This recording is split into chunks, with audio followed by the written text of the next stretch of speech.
नमस्कार, मैं हूं अंजलि और आप देख रहे हैं जनसंसार न्यूज। आइए जानते हैं वो 10 बड़ी खबरें जो आज सुर्खियों में रही। मुख्यमंत्री डॉक्टर मोहन यादव ने विज्ञान एवं प्रौद्योगिकी विभाग की समीक्षा बैठक में मध्य प्रदेश को देश का नया तकनीकी और नवाचार केंद्र बनाने की योजना प्रस्तुत की है।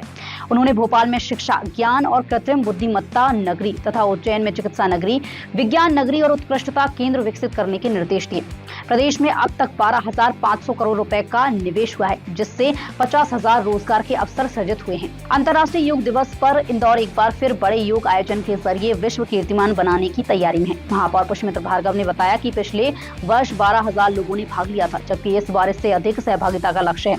12 जून को योग मित्र अभियान की वेबसाइट भी लॉन्च होगी, जिसमें शहर के सभी योग केंद्रों और प्रशिक्षण की जानकारी उपलब्ध रहेगी। कांग्रेस नेता राहुल गांधी के जन्मदिन पर एमवाय अस्पताल परिसर में विवाद हो गया। कांग्रेस नेताओं का कहना था कि वे मरीजों को फल और बिस्किट बांटने पहुंचे थे, लेकिन सुरक्षा कर्मचारियों ने परिसर में इसकी अनुमति नहीं होने की बात कही। इसके बाद बहस बढ़ गई और कांग्रेस नेताओं ने अस्पताल परिसर में ही केक काटकर जन्मदिन मनाया। मामले ने राजनीतिक तूल पकड़ लिया है।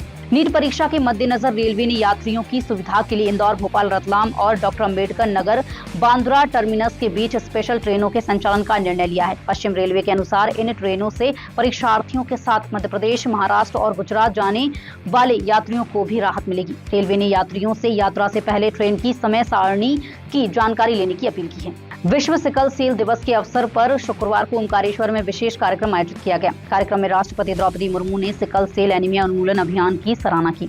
उन्होंने कहा कि 1,25,00,000 लोगों की स्क्रीनिंग का लक्ष्य समय से पहले पूरा हुआ है। मुख्यमंत्री डॉक्टर मोहन यादव ने बताया कि मध्य प्रदेश में अब तक 1,32,00,000 जांच हो चुकी है और 2027 तक 1,60,00,000 स्क्रीनिंग का लक्ष्य रखा गया है। भारतीय क्रिकेट खिलाड़ी युजवेंद्र चहल शुक्रवार तड़के श्री महाकालेश्वर मंदिर पहुंचे, जहां उन्होंने भस्म आरती में शामिल होकर बाबा महाकाल के दर्शन किए। उन्होंने नंदी हॉल में पूजन अभिषेक कर भगवान महाकाल को जल अर्पित किया। दर्शन के बाद मंदिर प्रबंध समिति ने उनका सम्मान किया। चहल ने कहा कि बाबा महाकाल के दर्शन का अनुभव अविस्मरणीय है और जब भी बुलावा आएगा वे दोबारा दर्शन के लिए अवश्य आएंगे। कथावाचक देवकीनंदन ठाकुर ने श्रीमद् भागवत कथा के बाद जनसंख्या नियंत्रण कानून, नीट परीक्षा और शिक्षा स्वास्थ्य व्यवस्था को लेकर अपनी राय रखी। उन्होंने कहा कि देश में सभी के लिए समान कानून होना चाहिए और कानून आने तक सनातनी परिवारों को 4 बच्चों पर विचार करना चाहिए। नीट पेपर लीक पर उन्होंने निष्पक्ष परीक्षा की जरूरत बताई और मंदिरों के धन से अस्पताल, स्कूल बनाने की बात कही। भारतीय जनता युवा मोर्चा के प्रदेश अध्यक्ष श्याम टेलर शुक्रवार को टीकमगढ़ पहुंचे, जहां कार्यकर्ताओं ने उनका जोरदार स्वागत किया। युवा मोर्चा जिलाध्यक्ष पद के दावेदारों ने जगह जगह शक्ति प्रदर्शन कर अपनी दावेदारी पेश की। भाजपा कार्यालय में श्याम टेलर ने युवाओं को राष्ट्र निर्माण में सक्रिय भूमिका निभाने और संगठन को मजबूत करने का संदेश दिया। टीकमगढ़ में कई कार्यकर्ता अध्यक्ष पद की दौड़ में शामिल हैं। निमाड़ी में प्राकृतिक खेती को बढ़ावा देने के लिए कार्यशाला और प्रदर्शनी मेले का आयोजन किया गया। कार्यक्रम में किसानों को जैविक और पारंपरिक खेती के तरीकों की जानकारी दी गई। विशेषज्ञों ने जीवामृत, बीजामृत और घन जीवामृत बनाने की प्रक्रिया समझाई। वक्ताओं ने कहा कि प्राकृतिक खेती से लागत कम, मिट्टी की गुणवत्ता बेहतर और किसानों की आय में बढ़ोतरी हो सकती है।